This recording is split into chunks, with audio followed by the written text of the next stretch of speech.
Hello everyone, ভিডঙ্ক.com ওয়েবসাইটে তোমাদের সবাইকে স্বাগত জানাই।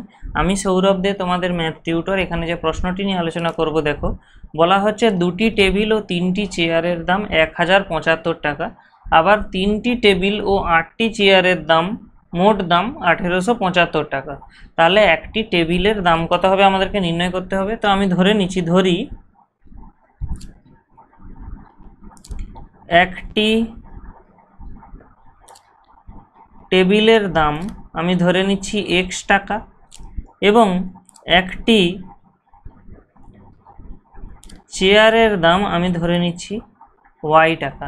এবারে প্রশ্নে দেখো প্রথমে বলা হচ্ছে দুটি টেবিল অর্থাৎ 2x, কারণ একটা টেবিলের দাম যদি x টাকা হয় তাহলে দুটি টেবিলের দাম হবে 2x টাকা, এবং তিনটি চেয়ার, তাহলে একটি চেয়ারের দাম y টাকা হলে তিনটি চেয়ারের দাম হবে কত, 3y টাকা।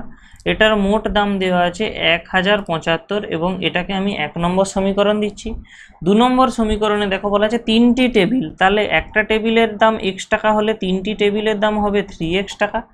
একটি চেয়ারের দাম y টাকা হলে 8টি চেয়ারের দাম হবে 8y টাকা, তাহলে 3x + 8y এটা সমান হচ্ছে 1875। এটাকে আমরা দিচ্ছি 2 নম্বর সমীকরণ। তো আমাদেরকে এই দুটি সহসমীকরণ সমাধান করে x এর মান নির্ণয় করতে হবে, কারণ আমাদের প্রশ্নে একটি টেবিলের দাম কত হবে সেটা চাওয়া হয়েছে। তো আমরা এখানে সেটা করার জন্য 1 নম্বর সমীকরণকে প্রথমে আমি 3 দিয়ে গুণ করব। ওকে, আচ্ছা, আমাদের যেহেতু দেখো x এর মান বের করতে হবে, তো আমরা এটাকে y এখান থেকে অপসারণ করার চেষ্টা করব। তাহলে y অপসারণ করার জন্য আমরা সিম্পলি কি করব না, 1 কে 8 দিয়ে গুণ করে দেব। তাহলে কত হবে দেখো, উভয় পক্ষে যদি 8 দিয়ে গুণ করি, বাম দিকে আসবে 16x, কারণ 2 আর 8 গুণ হয়ে 16 প্লাস 24y, এবং ডান দিকেও 1075 সঙ্গে 8 গুণ হবে। তাহলে 8 গুণ হলে কি আসে দেখি, 8 5 40, 4 8 7 56 এবং 4 মিলে হবে 60 এবং 8 1 8 8600। তাহলে এটাকে আমি দিচ্ছি 3 নম্বর সমীকরণ। এবং 2 নম্বর সমীকরণে দেখো এটাকে আমি সমান করতে চাচ্ছি, সেই কারণে আমি 3 দিয়ে গুণ করব। তাহলে আমরা দেখো কি পাবো না, 9x + 24y = 1875 এর সঙ্গে 3 গুণ হবে। তাহলে কত পাবো এখান থেকে দেখো, 3 5 15, 1 3 7 21, 1 22, 2 এবং 18 3 54 এবং 2 মিলে হবে যাবে 56। তো এটাকে আমি দিচ্ছি 4 নম্বর সমীকরণ। এরপরে আমাদের কাজ কি হবে, এরপরে আমাদের কাজ হবে সেটা হলো 3 - 4। তাহলে কি পাবো, 16x + 24y = 8600, এবং এখানে আছে 9x + 24y = 5625। তো এরপরে আমরা কি করবো না, এটা বিয়োগ করে দেবো, এটা বিয়োগ, এটাও বিয়োগ, এটাও বিয়োগ। তো দেখো 24y এর প্লাস এবং মাইনাস হওয়ার জন্য কেটে যাচ্ছে। তো এখান থেকে আমরা কত পাচ্ছি, 7x, কারণ 16x থেকে 9x বিয়োগ হয়ে যাচ্ছে।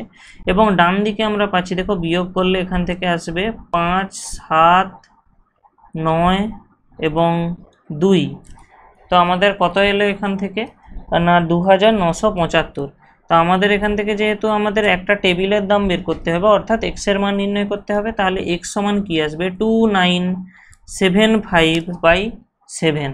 তো এটাকে আমরা কাটাকাটি করব, দেখি কত আসে। কাটাকাটি করলে দেখো 7 4 28, 17 7 2 14, 35 7 5 35, অর্থাৎ 425 টাকা। তাহলে আমরা এখান থেকে বলতে পারি অতএব একটি টেবিলের দাম হবে 425 টাকা। এবারে আমরা এখান থেকে আর y এর মান বের করিনি, কারণ আমাদের প্রশ্নে চেয়ারের দাম চাওয়া হয়নি। যদি প্রশ্নে একটি চেয়ারের দাম কত এটা চাওয়া হতো, তাহলে আমাদের এখানে যে 3 এবং 4 বা 1 2 যে কোনো সমীকরণে এই x এর মান আমরা বসিয়ে y এর মান নির্ণয় করতাম। তো ভিডঙ্ক.com ওয়েবসাইটেই ম্যাথটি দেখার জন্য তোমাদেরকে অসংখ্য ধন্যবাদ জানাই। এরকমই নানা প্রশ্ন এবং তাদের সমাধানের জন্য তোমরা আমাদের ওয়েবসাইটটি ভিজিট করো। ধন্যবাদ।